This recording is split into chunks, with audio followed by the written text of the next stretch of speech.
comodidad del usuario. Pero hay otro indicador más que es el IFI. El IFI es el índice de fricción internacional. No sé si están tomando nota.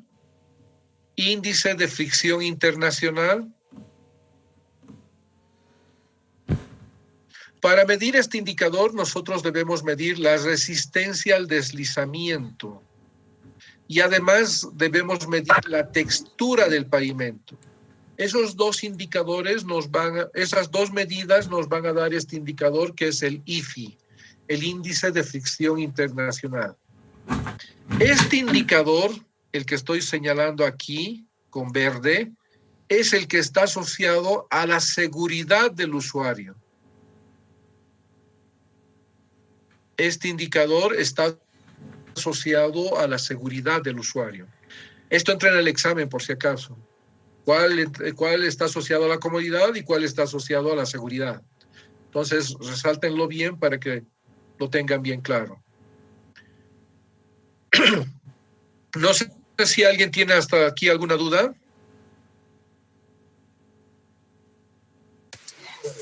¿Podría volver a repetir qué significaba PCI? El PCI es el índice de condición del pavimento. Índice de condición del pavimento. Solo que está escrito en inglés, por eso es PCI. ¿Y qué era IRI, Inge? Índice de rugosidad internacional.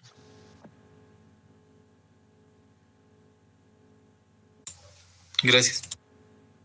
¿Otro? ¿Alguna consulta?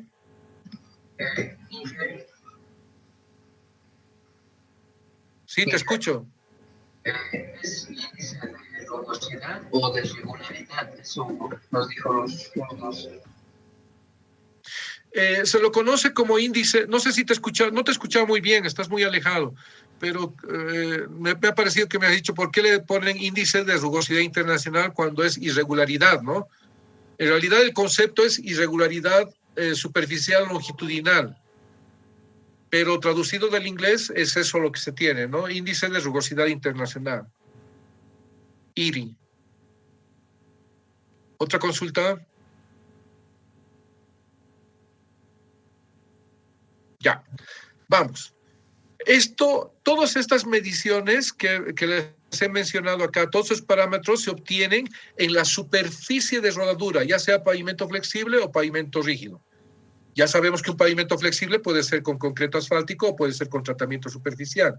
Entonces, todo esto lo vamos a medir sobre esa superficie. Y todo esto está asociado, ya les he dicho, a la seguridad y a la comodidad que afecta al usuario. Pero hay otra característica que son las características estructurales.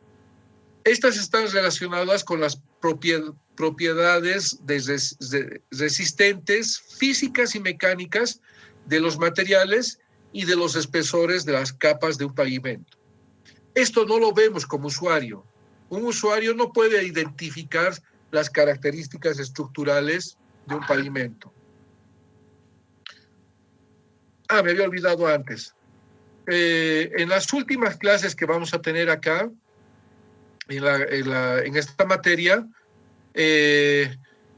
vamos a ver qué equipos utilizamos y cómo se mide estos indicadores.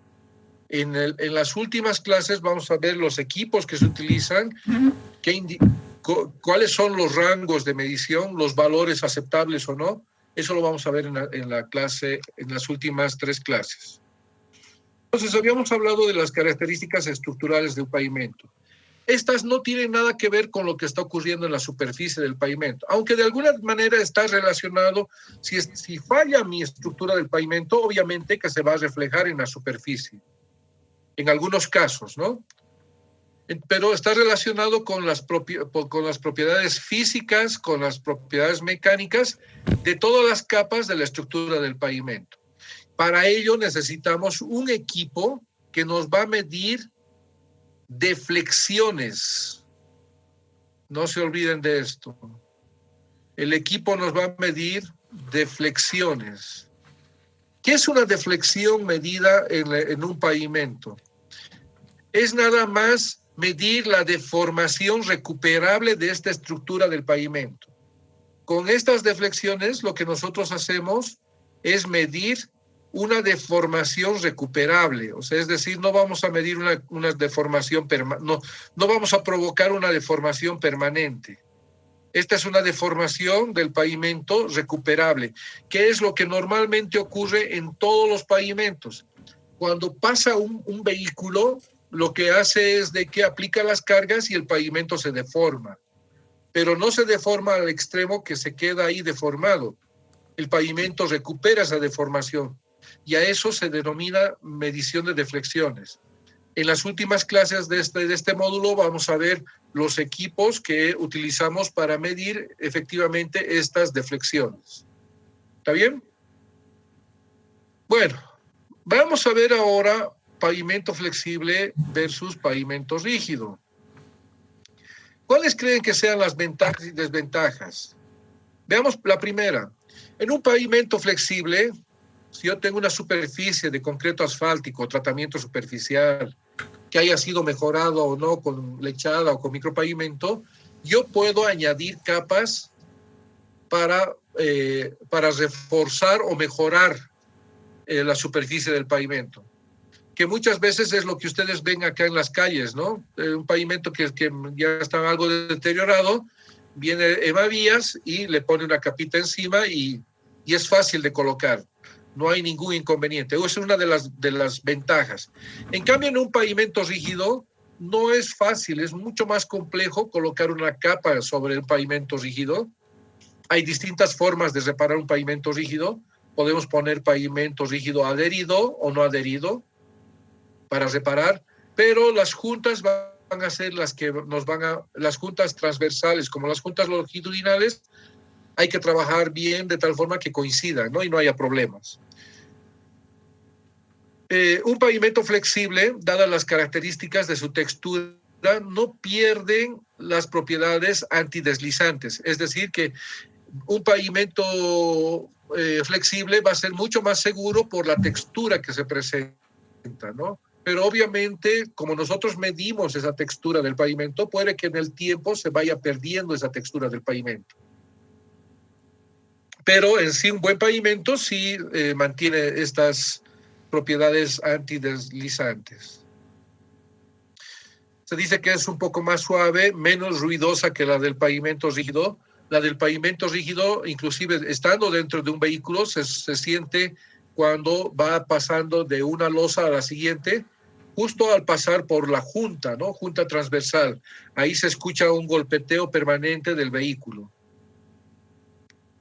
Un pavimento rígido, ya había dicho, es difícil y complejo colocar una capa encima.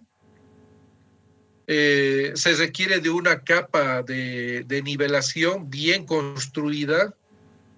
Es como que cuando yo quiero vaciar una losa de hormigón, yo tengo que poner el encofrado bien sólido de tal forma que tenga al final de que saque el encofrado, tenga una losa bien construida, ¿no?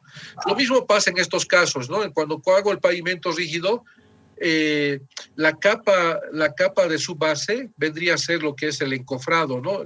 Me está proporcionando una superficie lisa y homogénea.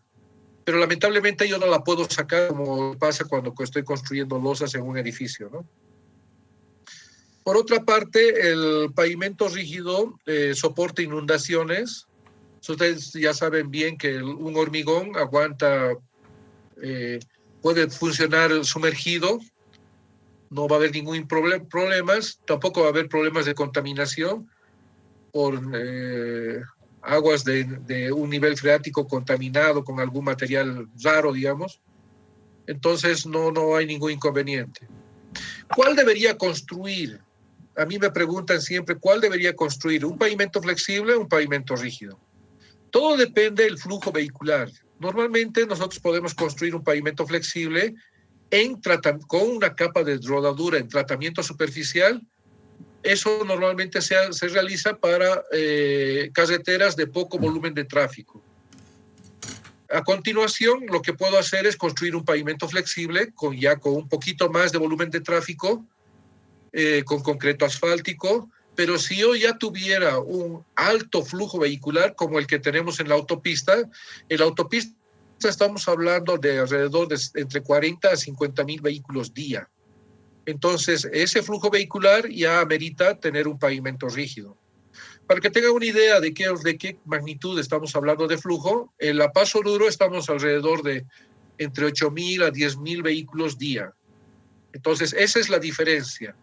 Ahora, yo podría construir un tratamiento superficial cuando mis carreteras sean de 200 vehículos hasta 500 probablemente, con las nuevas técnicas y los nuevos materiales que ya se pueden utilizar, ¿no? Pero el método AASHTO recomendaba que se construya tratamientos superficiales solo cuando haya 50.000 ejes equivalentes. Eso lo vamos a ver más adelante, ¿ya? Vamos ahora. Estas capas que hemos visto acá, las capas que hemos visto desde los pavimentos, los distintos los espesores son diseñados. Para este diseño de espesores, nosotros tenemos varios métodos creados, por ejemplo, en este caso, por la Asociación de Cemento Portland, que se llama el método PCA, y fíjense que este método solo hace énfasis en lo que es los pavimentos rígidos. Bueno, tampoco le interesa crear métodos para pavimento flexible, ¿no? Pero sí los que han hecho esa labor ha sido la empresa Shell, la cual ha sacado un método con el mismo nombre, pero obviamente en este caso no ha sacado para pavimentos rígidos, ha sacado un método exclusivamente para pavimento flexible.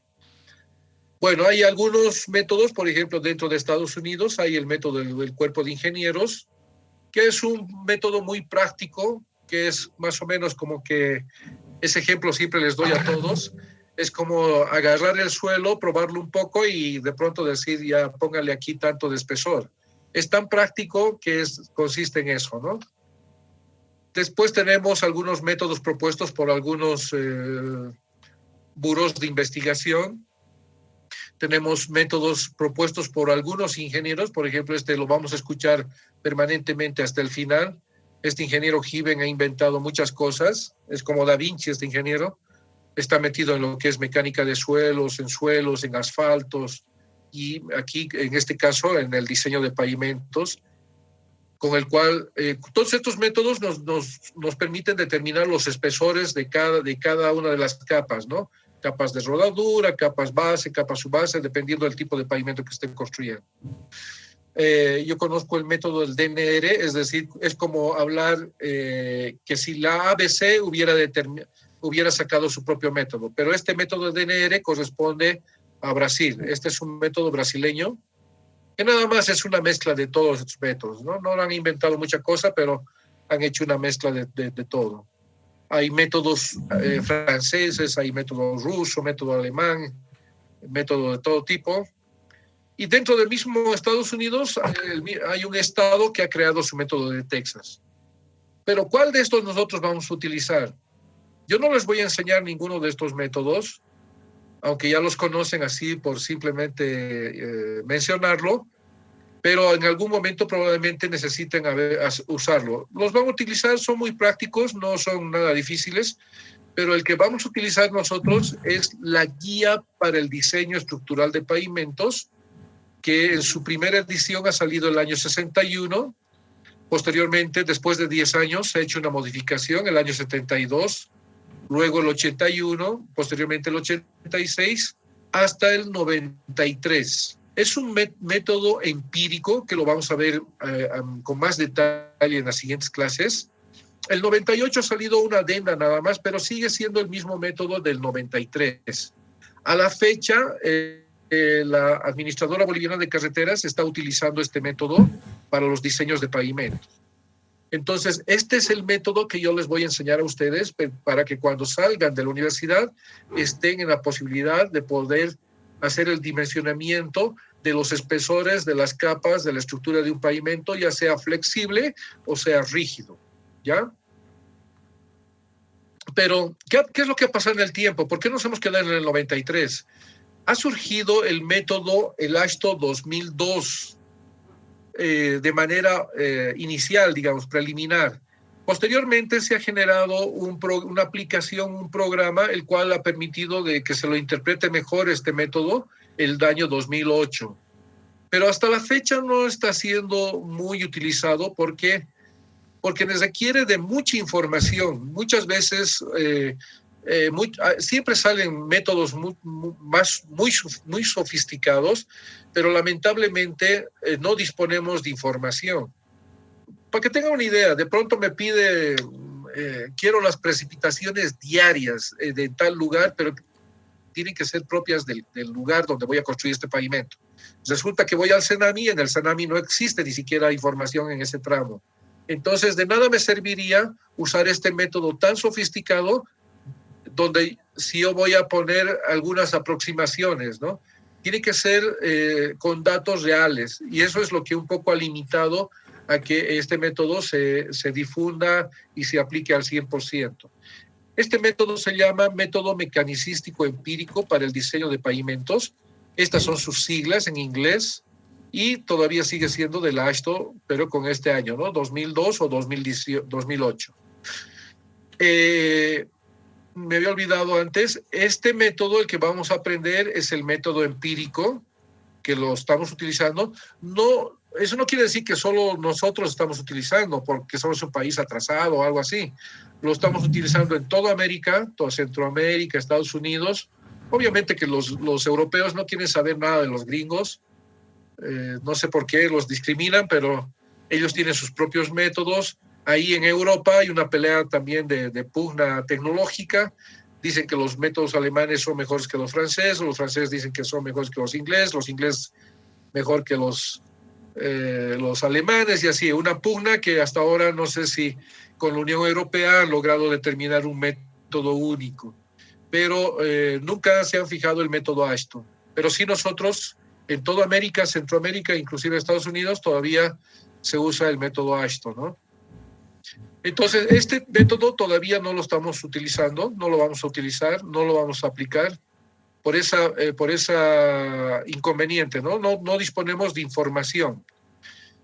Este método del AASHTO 93 es un método empírico, lo vamos a ver cómo se ha desarrollado, es un método empírico, pero aquí este método que ha salido no lo ha desechado, por eso se llama método empírico y mecanicístico.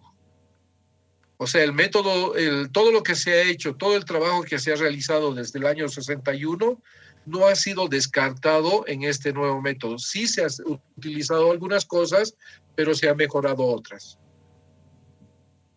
Bueno, para terminar, esto es lo que vamos a ver en las siguientes clases con más detalle. ¿Qué es lo que necesitamos para el diseño estructural de pavimentos? Necesitamos conocer el tráfico. Este tráfico lo debemos convertir, debemos conocer las cargas que van a circular sobre el pavimento, ya sea flexible o rígido. Estas las vamos a convertir a ejes equivalentes o a eje estándar. Este tráfico lo vamos a proyectar para un determinado periodo de vida útil. También vamos a necesitar las características de los suelos de subrasante. Este suelo es el que nos va a dar la capacidad portante para la fundación de la estructura del pavimento. Otro de los parámetros que también vamos a analizar y vamos a ver así con mucho detalle son los materiales. O sea, no todos los materiales son aptos para la estructura de un pavimento. Muchas veces tienen ciertas características que son muy buenas, pero no están cumpliendo otras. Las especificaciones nos dicen que debe cumplir características físicas como características mecánicas.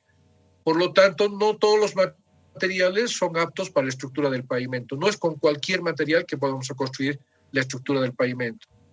Y normalmente en estudios de diseño debemos hacer una selección de canteras, de bancos para hacer el acopio y utilizarlos en el pavimento. Finalmente, también tenemos un análisis que debemos hacer, tomarlo en cuenta para el diseño de pavimentos. Como el pavimento va a estar a la intemperie, no va a estar con un techo, no va a estar cubierto, entonces debemos tomar en cuenta el clima, es decir, las temperaturas extremo, el hielo, el drenaje y todo eso nos va a permitir seleccionar algunos parámetros que son importantes para el diseño de la estructura de pavimentos, entre otros. Bueno, muchachos, esto era lo que tenía como introducción para esta clase. No sé si tienen alguna duda, alguna consulta.